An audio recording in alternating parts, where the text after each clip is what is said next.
എല്ലാവർക്കും നമ്മുടെ പുതിയൊരു വ്ലോഗിലേക്ക് വീണ്ടും സ്വാഗതം. ഇന്നിപ്പോൾ തിങ്കളാഴ്ച രാവിലെയാണ്. രാവിലെ 5 മണിയൊക്കെ ആയിട്ടുള്ളൂ. പക്ഷേ അതിനോടകം തന്നെ മുറ്റമൊക്കെ പപ്പ നനച്ചുകൊണ്ടിരിക്കുന്നുണ്ട്. അപ്പോൾ എത്രയോ നേരത്തെ പപ്പ എഴുന്നേറ്റ്. ചൂട് കൊണ്ട് തന്നെ നമുക്കധികം നേരം ഒന്നും കിടക്കാൻ തോന്നില്ല. പപ്പ മുകളിൽ കുറച്ച് നേരമൊക്കെ AC ഇടും. എങ്കിൽ തന്നെയും പപ്പക്ക് അങ്ങനെ സ്ഥിരമായിട്ട് AC ഇട്ട് കറണ്ട് കളയുന്നതിനോട് താല്പര്യമില്ലാത്ത ആളാണ്. ഒരുപാട് കറണ്ടാകും എന്നൊക്കെ പറഞ്ഞിട്ട് ഒന്ന് തണുക്കുമ്പോഴത്തേക്കും ഓഫ് ചെയ്ത് കളയും. അപ്പം അങ്ങനെ രാവിലെ തന്നെ നമ്മുടെ ജോലികളൊക്കെ അങ്ങോട്ട് തുടങ്ങണേണ്. ഇപ്പം ചൂടായതുകൊണ്ട് അതുകൊണ്ട് വേഗം ജോലികൾ തീരും. രാവിലെ എഴുന്നേറ്റ് ജോലികൾ പെട്ടെന്ന് തീരണമുണ്ട്. ഉച്ചയാകുമ്പോൾ നമുക്ക് കുറച്ച് ഫ്രീ ടൈമൊക്കെ കിട്ടും. നമുക്കൊന്ന് ആശ്വസിച്ചിരിക്കാം. റൂബിയുടെ കൂടെയും സ്പെൻഡ് ചെയ്യാൻ കുറച്ചധികം ടൈമൊക്കെ എനിക്ക് ഇവിടെയായിട്ട് കിട്ടാറുണ്ട്. അപ്പോൾ ഉച്ചയ്ക്ക് മുമ്പ് തന്നെ ഫീൽഡ് വർക്കുള്ള ആളുകൾ അത് പെട്ടെന്ന് തീർത്തിട്ട് പിന്നെ വീടിനകത്ത് അല്ലെന്നുണ്ടെങ്കിൽ ഓഫീസിൻ്റെ അകത്തായിരിക്കണം ചൂടിൽ ഇറങ്ങി പിന്നെ ഫീൽഡ് വർക്ക് ചെയ്യാൻ പാടെന്നൊക്കെ നമ്മൾ മീഡിയ വഴിയൊക്കെ ഡോക്ടേഴ്സൊക്കെ നമ്മൾ അറിയിക്കുന്നുണ്ട്.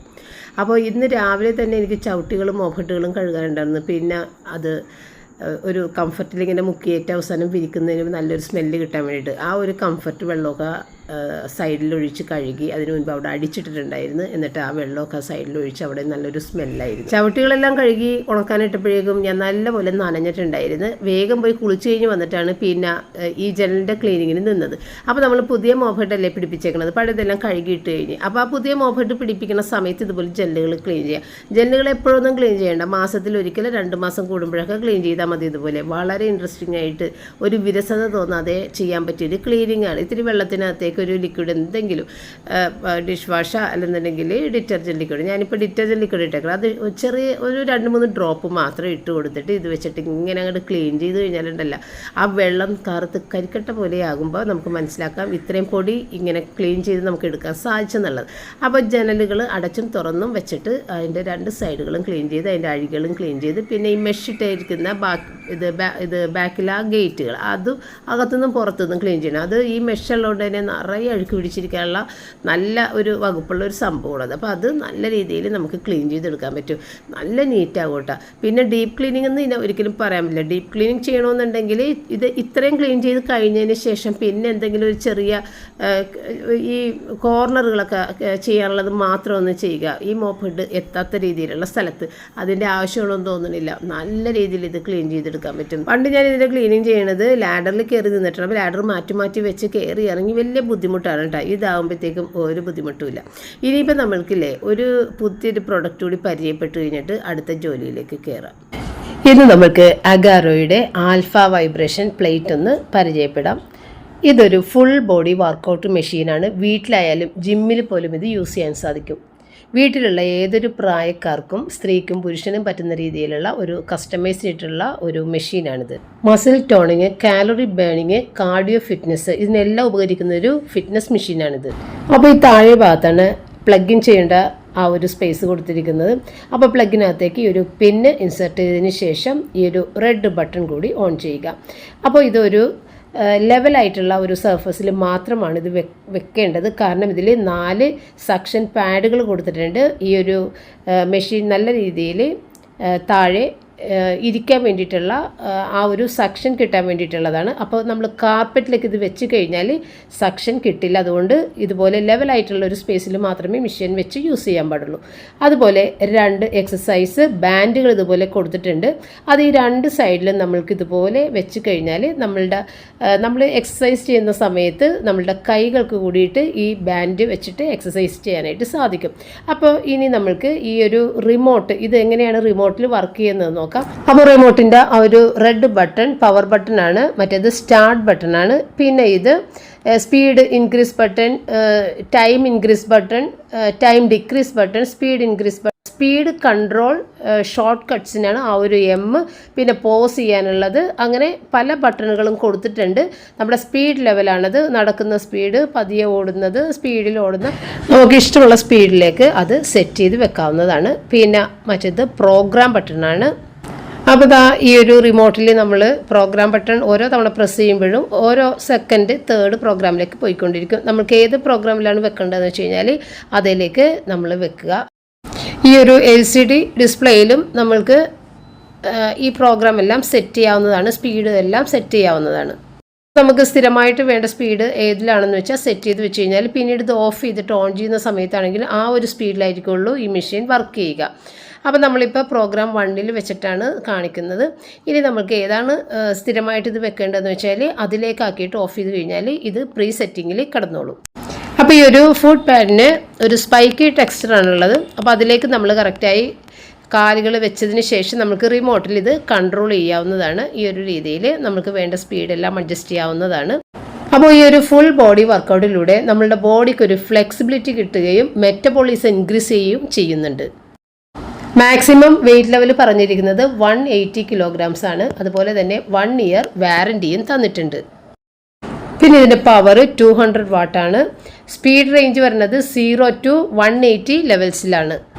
നമ്മളിതിൽ വർക്കൗട്ട് ചെയ്യുന്ന സമയത്ത് ഈ ഒരു എക്സസൈസ് ബാൻഡ് വെച്ചിട്ട് കൂടി നമുക്ക് കൈയുടെ എക്സസൈസൊക്കെ ഇതിനോടൊപ്പം തന്നെ ചെയ്യാവുന്നതാണ്.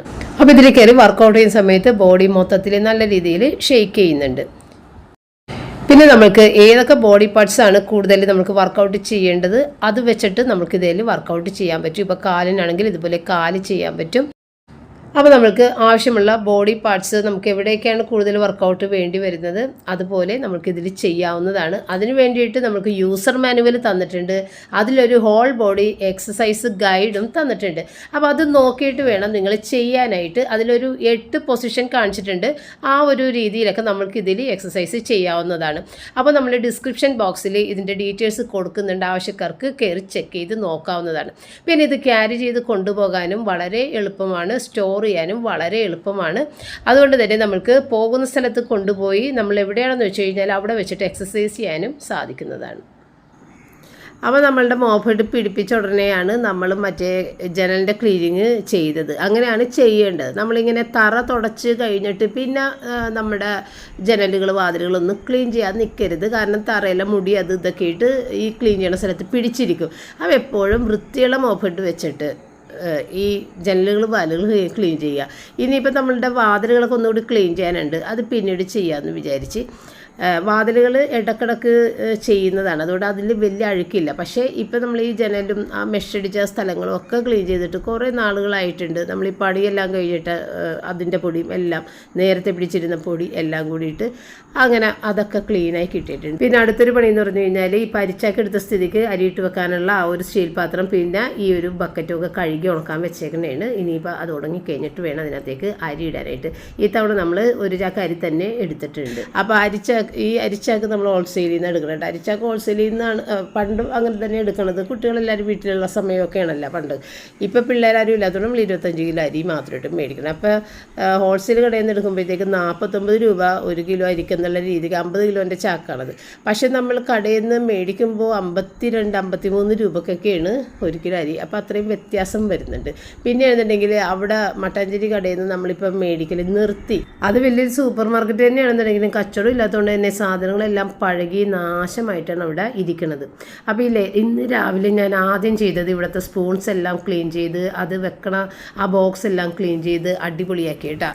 പിന്നെ അരിയുടെ കാര്യം പറഞ്ഞില്ലേ, ഞങ്ങൾ ലാസ്റ്റ് 2 തവണ മേടിച്ച അരി 25 കിലോ വെച്ചിട്ട് പുഴുകുത്തി അരിയാണ് അവർ ഞങ്ങൾക്ക് തന്നിട്ടുണ്ടായിരുന്നത്.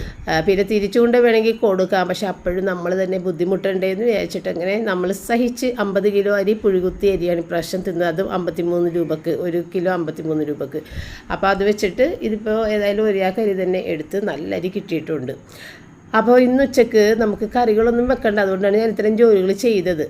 ജോലികളുണ്ടെന്നുണ്ടെങ്കിൽ നമുക്കിതൊന്നും നടക്കില്ല. എല്ലാം കൂടി ചൂട് സമയത്തൊന്നും ചെയ്യാൻ പറ്റില്ല.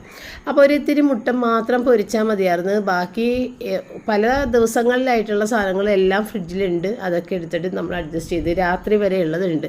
രാത്രിയും കൂടി മുട്ട മാത്രം ഒന്ന് സൈഡായിട്ടൊന്ന് പൊരിച്ചാൽ മതി. മറ്റുള്ള കറികളൊക്കെ ഉണ്ട്. അപ്പോൾ നമ്മളുടെ റൂബി കുഞ്ഞിന് കഴിക്കാൻ വേണ്ടിയിട്ട് കുറേ അധികം നേരം ഞാൻ പുറകെ നടക്കണത് കേട്ടോ. അവസാനം റയൻ അവളോട് ദേഷ്യപ്പെട്ട് അവളെ പേടിപ്പിച്ച് കഴിഞ്ഞപ്പോഴാണ് അവൾ വന്നിട്ട് കഴിക്കാനിരിക്കണത് കേട്ടോ.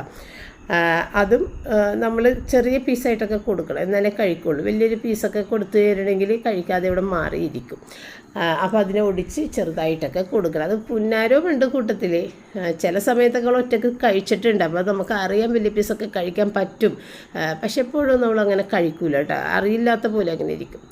അപ്പോൾ അങ്ങനെ അതെല്ലാം കഴിഞ്ഞ് ഞങ്ങളുടെ ഭക്ഷണവും റെസ്റ്റും എല്ലാം കഴിഞ്ഞ് തുണികൾ ഇത്തിരി മടക്കാനുണ്ടായിരുന്നു. അപ്പോൾ നല്ല വെയിലടിക്കണുണ്ട് കേട്ടോ. അത് പടിഞ്ഞാറ് സൈഡാണ്. അപ്പോൾ അസ്തമയ സൂര്യൻ്റെ ആ ഒരു ഇത് ഭയങ്കരമായിട്ട് അടിക്കും കേട്ടോ. അപ്പോൾ ഞാൻ പകുതി ഒന്നാക്കിയിട്ടാണ്, കാരണം മുഴുവനാക്കി കഴിഞ്ഞാൽ ഒട്ടും കാറ്റ് കയറില്ല. അപ്പോൾ നമ്മളുടെ ബെഡ്റൂമിൽ താഴെയൊന്നും ഈ ഇത് ബ്ലൈൻഡ് കർട്ടൻ ആക്കിയിട്ടുണ്ടായിരുന്നില്ലല്ലോ, ഇപ്പോഴല്ലേ ആക്കിയത്. പക്ഷെ മറ്റേ കർട്ടനായിരുന്നു നമ്മുടെ ബെഡ്റൂമിൽ നല്ലതെന്ന് എനിക്ക് തോന്നി. കാരണം അത് പതിയെ ഒന്നിങ്ങനെ നീക്കി വെച്ച് കഴിഞ്ഞിട്ടുണ്ടെങ്കിൽ നമുക്ക് കാറ്റ് കയറും. ഇതിപ്പോൾ അങ്ങനെ പറ്റില്ല, കംപ്ലീറ്റ് ഓപ്പൺ ചെയ്താലേ കാറ്റ് കയറുള്ളൂ. ചൂട് സമയത്തുള്ള അങ്ങനെ ഒരു കുഴപ്പം, അല്ലെന്നുണ്ടെങ്കിൽ കുഴപ്പമില്ല. അപ്പോൾ അങ്ങനെ അത് പകുതിയായിട്ട് വെച്ച് ആ ഇത് വെയിൽ ഒന്ന് അടങ്ങാനായിട്ട്. അപ്പോൾ അതെല്ലാം ചെയ്തു. അപ്പോൾ റയൻ ഇവിടെ കോമഡി പറഞ്ഞിരിക്കണേന് കേട്ടോ. പതിച്ച് മുടിയൊക്കെ ഈ ചൂടത്തൊക്കെ അവനങ്ങനെ ഇരുന്നോളും, അതൊക്കെ ഇഷ്ടമാണ്. അപ്പോൾ ഓരോരോ കോമഡിയാണ്. അപ്പോൾ അവൻ ഫ്ലൈറ്റിൽ യാത്ര ചെയ്യുമ്പോൾ ഇങ്ങനെയാണ് ഫ്ലൈറ്റിലിരിക്കുക എന്നൊക്കെയാണ് എന്നോട് പറയണത്. ഭയങ്കര തണുപ്പായിരിക്കുള്ളൂ. അപ്പോൾ തല മൂടി ഇങ്ങനെ അവർ ബ്ലാങ്കറ്റൊക്കെ കൊടുക്കുമല്ലോ, അതൊക്കെ ഇട്ടിട്ട് ഞാനിങ്ങനെ ഇരിക്കണം മമ്മി. എന്നിട്ട് ഇങ്ങനെ പെടലി ഭാഗത്തുകൂടി ബ്ലാങ്കറ്റ് വലിച്ച് പിടിക്കും. അപ്പോൾ തല ഒരു വീണ് പോകാതെ അങ്ങനെ നിൽക്കും. ഇങ്ങനെയൊക്കെ കോമഡിയൊക്കെ പറയണേണ് കേട്ടോ. അപ്പോൾ അതൊക്കെയാണ് കാണിക്കണത്. ഫ്ലൈറ്റിലിരിക്കണ രീതിയൊക്കെയാണ് എന്നോട് കാണിച്ചും പറഞ്ഞ് തന്നുകൊണ്ടിരിക്കുന്നത്. അപ്പോൾ നമ്മളുടെ കമൻറ്റ് ബോക്സിൽ റൂബി കുഞ്ഞിനെ എപ്പോഴും കാണിക്കണേ എന്നൊക്കെയുള്ള കമൻറ്റ് കണ്ട് ഞാൻ റൂബി കുഞ്ഞിൻ്റെ അടുത്ത് ഒന്ന് സംസാരിക്കാമെന്ന് വിചാരിച്ചു. അത് വീഡിയോ എടുത്തു കഴിഞ്ഞാൽ നിങ്ങൾക്കും ഭയങ്കര സന്തോഷമാണ്, എനിക്കും സന്തോഷമാണ് അവളുടെ അടുത്ത് സംസാരിക്കണം. എപ്പോഴും സംസാരിക്കാമെന്ന് ചിലപ്പോൾ വീഡിയോ എടുക്കാനൊന്നും പറ്റില്ല. ഇതിപ്പം ഞാൻ സംസാരിക്കുന്നത് വീഡിയോ എടുക്കാം എന്ന് തന്നെ വിചാരിച്ച് അവളുടെ അടുത്ത് സംസാരിക്കണേ. തത്തമ്മോ കുഞ്ഞിന്ന് സിക്ക് കഴിച്ച കുഞ്ഞൻ എടാ കൊച്ചിനേടാ ഒരു സാധനം മേടിച്ചു കൊടുക്കുക. കൺട്രോള് പോയി എൻ്റെ അടുത്തേക്ക് പോയിട്ടാണ്. അതേ ചേട്ടനോട് ഒരു കണ്ണ് മൂടി കിടക്കണം. കുഞ്ഞിനെ ഒരു സാധനം മേടിച്ചു കൊടുക്കൂടാ കുഞ്ഞിന്. എന്ത് സാധനം എന്നറിയാമോ? ഒലക്കല്ല, ഓടാ കൊച്ചിന് നല്ല അനുസരണമാണ് അല്ലപ്പാ. കുഞ്ഞിനെന്താ വേണ്ടത്? കുഞ്ഞിന് ജെർക്കി പറ്റുമോ? കുഞ്ഞിന് ഇഷ്ടപ്പെട്ട കൊച്ചിന് ജെർക്കി? ദൈവമേ കൊച്ചടാ കുളിച്ചടാ, കൊച്ചു കുളിച്ച് അല്ലപ്പാ. കൊച്ചിൻ്റെ കാല് കയ്യ് പോസെല്ലാം മമ്മി നല്ല ഫോം ഇട്ട് അയ്യോ ഇല്ല ഇവിടെ അല്ല അല്ല ജെർക്കില്ല, ജെർക്കി എടുക്കുന്ന പറയണം. ജെർക്കി മേടിച്ചരട്ടെ കുഞ്ഞിന്? Jerky മേടിച്ചരട്ടെ mummy ബ്ലിങ്കിറ്റിന്ന്? വേണ്ടെന്നാ നിനക്കല്ല കൊച്ചിന് തിന്നാൻ. കുഞ്ഞിന് മേടിച്ചരട്ടെ മമ്മി ഒരെണ്ണം? കുഞ്ഞ് കൊതിച്ചു പോയടാ. മമ്മി മേടിച്ചരട്ടെ പൊന്നാ? തത്തുമ്മക്ക് ജെർക്കി വേണപ്പാ. കുഞ്ഞിനെ കണ്ടില്ലെന്ന് ആൻറ്റിമാരൊക്കെ പരാതി പറഞ്ഞേക്കണേന്ന്. ഒത്തിനെ കണ്ടില്ലെന്ന്, അതാണ് കുഞ്ഞിനെ കാണിക്കണത് മമ്മി. കൊച്ചിനെ കാണാഞ്ഞിട്ട് വീഡിയോ കാണാൻ ഒരു രസമില്ലെന്ന്. ദേശേട്ട പൊതച്ച് കിടക്കണ് കൊടും ചൂടത്ത്. ഇനി ചോദിക്കട്ടെ, കുഞ്ഞിനെന്താ വേണ്ടത്? കാലൊക്കെ ഇട്ടടിക്കണേ. കുഞ്ഞിനെന്ത് വേണം? Biscuit, chicken, jerky. ജെർക്കി എന്ന് പറയുമ്പോൾ നോക്കട്ടോ. കുഞ്ഞിനെന്താ വേണ്ടത്? Biscuit, chicken, jerky.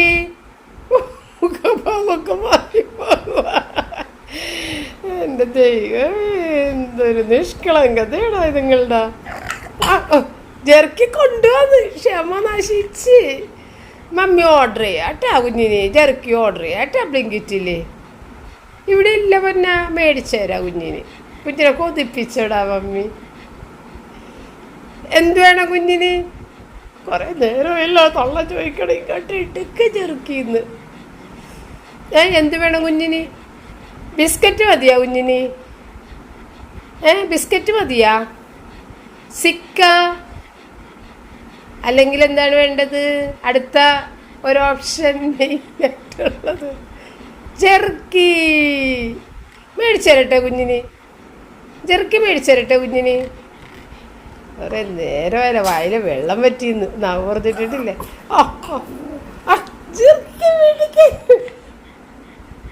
ജെർക്കി മേടിച്ചില്ല കുഞ്ഞിന്? ജെർക്കി മേടിക്കട്ടെ മമ്മി? ഞങ്ങൾക്ക് ബ്ലിങ്കിറ്റിൽ ഓർഡർ കൊടുക്കാം. ബ്ലിങ്കിറ്റിൽ വേണോ കുഞ്ഞിന്? ഇനി മിണ്ടാതെ നിൽക്കുമ്പോഴത്തേക്കും പറ മേടിക്കുന്നാകും കേട്ടാ.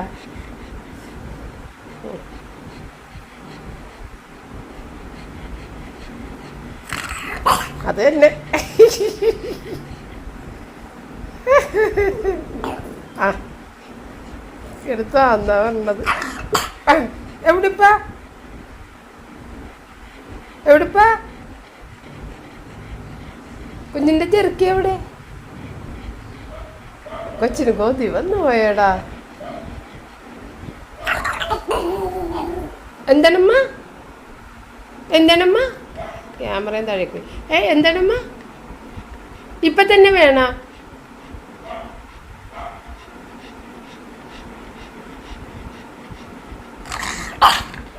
വേണ്ട ചെറുക്കി.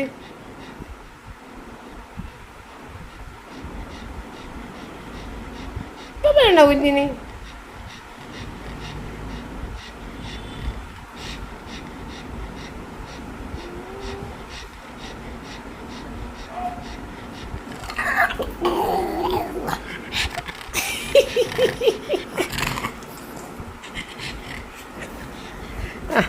മമ്മിയെ ഫോൺ എടുക്കട്ടെ. ഈ ഫോണിലല്ലേ ബ്ലിങ്കിറ്റൊക്കെ ഓർഡർ ചെയ്യണത്. ബ്ലിങ്കിറ്റ്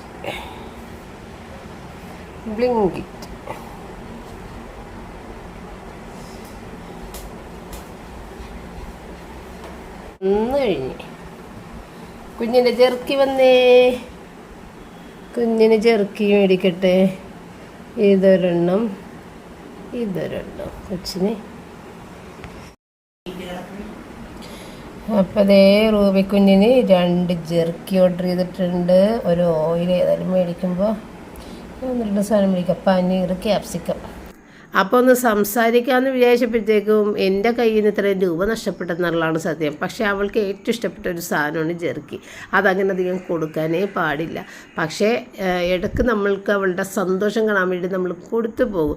റിച്ചാർഡ് ആണെന്നുണ്ടെങ്കിൽ നിങ്ങൾ ഓർക്കണില്ലേ, എന്തോരം തരം പെറ്റ് ഫുഡ്സാണ്, ആരും കാണാത്ത രീതിയിലുള്ള ഇമ്പോർട്ടഡ് പെറ്റ് ഫുഡ്സൊക്കെയാണ് അവൻ മേടിച്ച് കൊടുക്കണം. ആ ഒരു സ്നാക്ക് വളരെ ലിമിറ്റഡ് ആയിട്ട് കൊടുക്കാൻ പാടുള്ളൂ. നമ്മൾ ഈ ലിമിറ്റ് കഴിഞ്ഞും അവളുടെ സന്തോഷം കാണാൻ വേണ്ടി വീണ്ടും കൊടുക്കുന്നതാണ്. കൊച്ചിൻ്റെ സാധനങ്ങൾ ചോദിക്കട്ടെ, എന്ത് സാധനമാണ് കുഞ്ഞിന്? ജെർക്കി. ഒരു പാലിൻ്റെ പാക്കറ്റ് മേടിക്കല്ലേ, ജെർക്കി കുഞ്ഞിന്. കൊച്ചിന് കൊടുക്കടാ, കുഞ്ഞ് ആഗ്രഹിച്ചിരുന്നതാണ്. മമ്മിയുടെ ഓ അതൊക്കെ അവിടെ വെക്കടാ. കൊച്ചിന് പറ്റിക്കല്ലേടാ. പിന്നെ എന്തൊക്കെ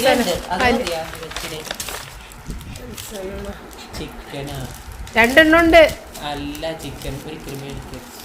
ഓ കൊടുത്തേടാപ്പാ.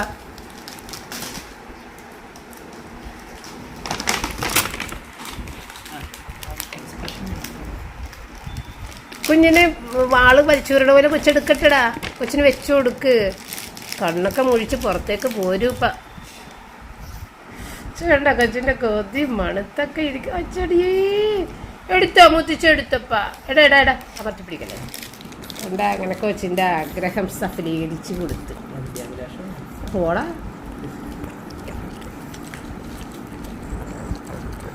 എടാ അച്ഛാ അതൊക്കെ എടുക്കാതെ അങ്ങനെ കുഞ്ഞിൻ്റെ ആഗ്രഹം സഹിച്ചെടുത്ത്. ഇപ്പം റൂബി കുഞ്ഞ് ഏതായാലും അത്രയും കൊതി പിടിച്ച് നിൽക്കണോണ്ട് ഒരു 3 എണ്ണം കൊടുത്തിട്ടുണ്ട്. 3 എണ്ണം ഒന്നും കൊടുക്കാൻ പാടില്ല. ഇനി കുറച്ചധികം ദിവസം കഴിഞ്ഞിട്ടേ ഇനി നമ്മൾ കൊടുക്കുള്ളൂ. അടുപ്പിച്ചടുപ്പിച്ച് കൊടുത്തു കഴിഞ്ഞാൽ അവൾക്ക് പണിയാണ് വരാൻ പോണത് പുറകെ. പിന്നെ നിലത്തിരുന്ന് നിരങ്ങലായിരിക്കുള്ളൂ. ഈ ചന്തി ഭാഗത്ത് വേദന വരും. അപ്പം അതൊക്കെയാണ് പ്രശ്നങ്ങൾ. അങ്ങനെ 2 പാക്കറ്റ് മേടിച്ച് പിന്നെ അതിനോട് കൂടിയിട്ട് ഞാൻ ഓയിലും ഇത്തിരി പനീറും ക്യാപ്സിക്കവും അങ്ങനെയുള്ള 1-2 വീട്ടിലേക്കുള്ള സാധനങ്ങളും കൂടിയൊക്കെ മേടിച്ചു.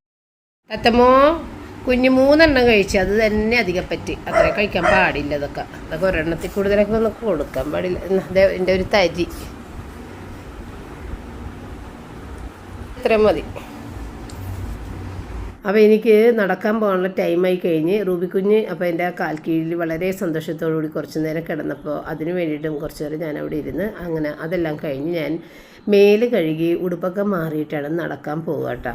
ഇപ്പം ഞാൻ നടക്കാനായിട്ട് ഗ്രൗണ്ടിൻ്റെ അകത്തേക്ക് കയറുമ്പോഴേക്കും ആദ്യത്തെ റൗണ്ട് എടുക്കുമ്പോൾ ചുറ്റും ഞാൻ എല്ലായിടത്തും ഒന്ന് നോക്കിക്കൊണ്ടേ നടക്കുകയുള്ളൂ, ആരൊക്കെ എവിടേക്ക് ഇരിക്കുന്നു എന്നുള്ളത്. കാരണം ഗ്രൗണ്ടിൻ്റെ അവിടെ ബെഞ്ചുകൾ, സിമെൻറ്റിൻ്റെ ബെഞ്ചുകളുണ്ട്, അതിലൊക്കെ ആളുകൾ ഇരിക്കുന്നുണ്ടാകും. അപ്പോൾ ഏത് ടൈപ്പ് ആളുകളൊക്കെ അവിടെ ഇരിക്കുന്നതെന്ന് പറ്റിയൊന്ന് ആദ്യത്തെ റൗണ്ടിൻ്റെ ഇടയിൽ തന്നെ ഒന്ന് നോക്കി വെച്ചിട്ടുണ്ടാകും. കാരണം മാനസിക ബുദ്ധിമുട്ടുള്ള 2-3 പേര് ഇപ്പോൾ സ്ഥിരമായി ആ ഗ്രൗണ്ടിൽ കിടക്കുകയും താമസിക്കുകയും ചെയ്യുന്നുണ്ട്. അപ്പോൾ എനിക്കത് കാണുമ്പോൾ ഒരു ഇത്തിരി പേടി ഉള്ളിലുണ്ട്. കാരണം നേരത്തെ തന്നെ ഒരു മാനസിക രോഗി ഓടിച്ചിട്ടത് ഞാൻ ഒരിക്കലും മറക്കൂല. അപ്പോൾ അതുകൊണ്ട് തന്നെ എനിക്ക് ഭയങ്കര പേടിയുണ്ട് ഉള്ളിൽ. പക്ഷേ പുറത്ത് കാണിക്കാതെ വളരെ കോൺഫിഡൻസോട് കൂടി ഞാൻ നടക്കും. അങ്ങനെ നമ്മൾ പുറത്ത് കാണിക്കുമ്പോഴാണ് അവർക്ക് എന്തെങ്കിലും ഒന്ന് ചെയ്യാൻ തോന്നണം.